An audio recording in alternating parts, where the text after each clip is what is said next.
Marzo de 2004 era una fecha decisiva para la administración Bush. Se cumplía un año de la invasión de Irak y casi 3 de la guerra en Afganistán, siendo el rechazo a las mismas más amplio que nunca por parte de la opinión pública internacional. Las pruebas que vinculaban a Saddam Hussein con Al-Qaeda se desvanecían. Las acusaciones de que Saddam estaba construyendo armas de destrucción masiva se convertían en infundadas, y la cifra de soldados abatidos por la resistencia iraquí y afgana crecía de forma vertiginosa. Por otra parte, las elecciones presidenciales se acercaban y la popularidad de Bush había caído por los suelos. Exactamente, se encontraba 10 puntos por debajo de su rival, el demócrata John Kerry. Si los republicanos querían revalidar su mandato en la Casa Blanca y continuar con el macabro negocio de la guerra en Irak y Afganistán, iniciada por ellos mismos a partir del 11 de septiembre de 2001, necesitaban un golpe de efecto que movilizara nuevamente a la opinión pública norteamericana en pro de su guerra mundial contra el terrorismo, pues el 11S quedaba ya muy lejos. Ese golpe de efecto serían los atentados del 11 de marzo de 2004 en Madrid, donde morirían 192 personas y más de 2.000 resultarían heridas de gravedad. Exactamente 911 días después de los atentados de Nueva York y Washington. 911, una cifra en la que al separar el 9 del 11 obtenemos la fecha en inglés de dichos atentados. ¿Casualidad? ¿O algún tipo de clave secreta militar? A las pocas horas del atentado, Bush diría: los asesinatos de Madrid nos recuerdan que el mundo civilizado está en guerra. Nunca antes un suceso allende los mares había tenido tanta repercusión en los medios de comunicación estadounidenses. George Bush se colocaba 7 puntos por delante de Kerry. Por otro lado, el 1 de marzo de 2004, y solo un día después de la visita del secretario general de la OTAN al Estado español, esta organización publicó una nota de prensa en la que anunciaba que iba a realizar su ejercicio anual de gestión de crisis CMX del 4 al 10 de marzo de 2004 en diversas capitales de los Estados miembros. Una de ellas sería Madrid.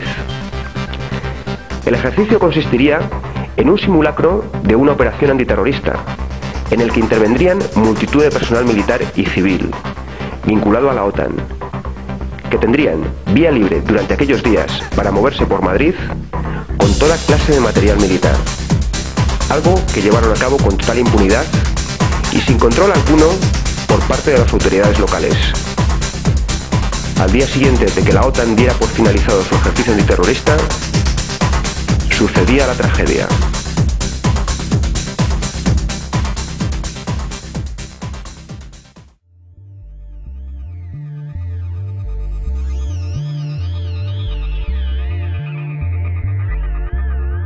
Lo primero que sorprende a la hora de referirnos a los supuestos autores de los atentados del 11 de marzo es que aún no tenemos ni una sola imagen de ellos el día de los hechos en las diferentes estaciones de metro, a pesar de contar estas con multitud de cámaras de seguridad.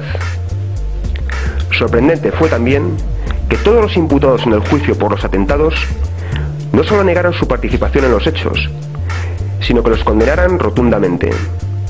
Algo atípico en unos islamistas fanáticos que deberían de estar orgullosos de sus acciones.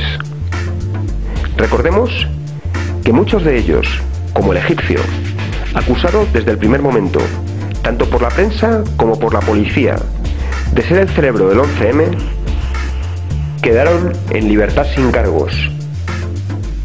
Pero para entender esto un poco mejor, conozcamos a los supuestos autores.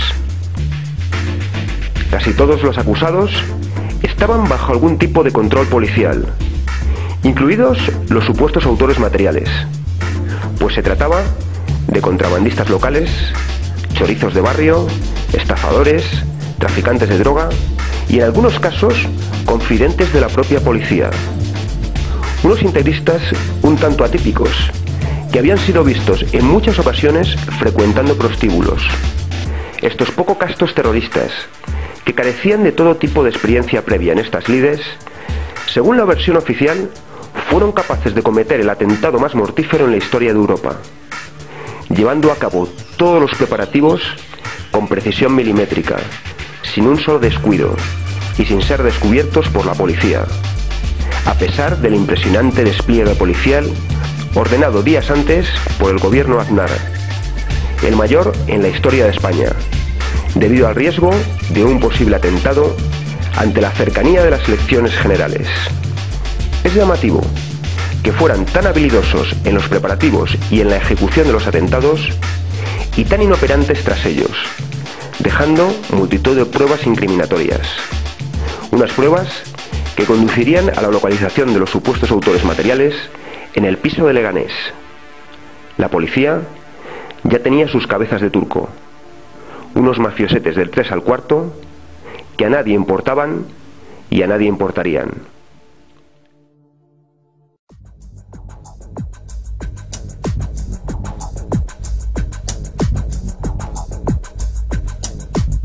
Lo sucedido en el piso de Leganés es uno de los puntos más oscuros de este caso.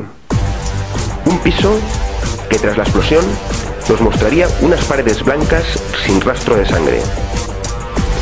¿Murieron en el piso de Leganés los supuestos autores materiales? ¿Estaban ya muertos antes de las explosiones? Es más, ¿había alguien en aquel piso? Hasta la fecha, no se ha mostrado a la opinión pública ni una sola prueba que demuestre que los terroristas murieron como consecuencia de la explosión. Con la desaparición de estos, desaparecía la posibilidad de que pudieran defenderse de los cargos que se les imputaban. Algo muy similar le sucedió a Harry Lee Oswald, el asesino oficial de Kennedy, quien murió cuando se dirigía a prestar declaración ante el juez a manos de un pistolero a sueldo de la CIA. Según la versión oficial, los terroristas se inmolaron una vez el piso había sido desalojado y al sentirse acorralados por los geos. Una versión que nos despierta múltiples interrogantes. ¿Por qué unos terroristas que no habían optado por el suicidio en los atentados del 11M, algo que hubiera dotado de mayor precisión a los mismos, deciden inmolarse ahora? ¿Por qué esperan a que el piso sea completamente desalojado, pudiendo haber causado otra masacre de haberse suicidado un poco antes? Más, teniendo en cuenta que el edificio no empezó a desalojarse hasta 5 horas después de la llegada de los primeros efectivos policiales. También es casualidad que en el momento de ser descubiertos se encontraran juntos la totalidad de los supuestos autores y que dispusieran del material necesario para inmolarse y para hacer detonar los explosivos, algo que exige su tiempo. Por otro lado, según el testimonio de expertos en explosivos, tanto las explosiones de los trenes como las de Leganés se asemejan más a las de los explosivos de tipo militar que a la goma 2 u otros de los que habló la prensa y la policía, pues la explosión provocó humo, pero no fuego, es decir, lo mismo que provoca un explosivo militar como el C3. Rocambolesca es también la historia del geo que muere en esta intervención, del cual nunca se nos mostró ni una sola imagen, y que supondría la primera muerte en acto de servicio de un miembro de este cuerpo en toda su historia. Según la versión oficial, moriría como consecuencia de la explosión. Sería enterrado a toda prisa y su cuerpo profanado a los pocos días por supuestos familiares de los islamistas muertos. Un hecho que, de haber sido investigado, jamás se ha hecho pública la autoría del mismo. Finalmente, el cuerpo del geo, con la excusa de evitar que volviera a ser profanado, se incinera. De esta forma, desaparecía la posibilidad de realizarle una nueva autopsia en un futuro. En muchas ocasiones, a quienes denunciamos estos hechos como conspiraciones del poder para mantener su hegemonía, se nos exige pruebas. ¿Pero qué pruebas podemos aportar si se nos niega el acceso a ellas o simplemente son destruidas?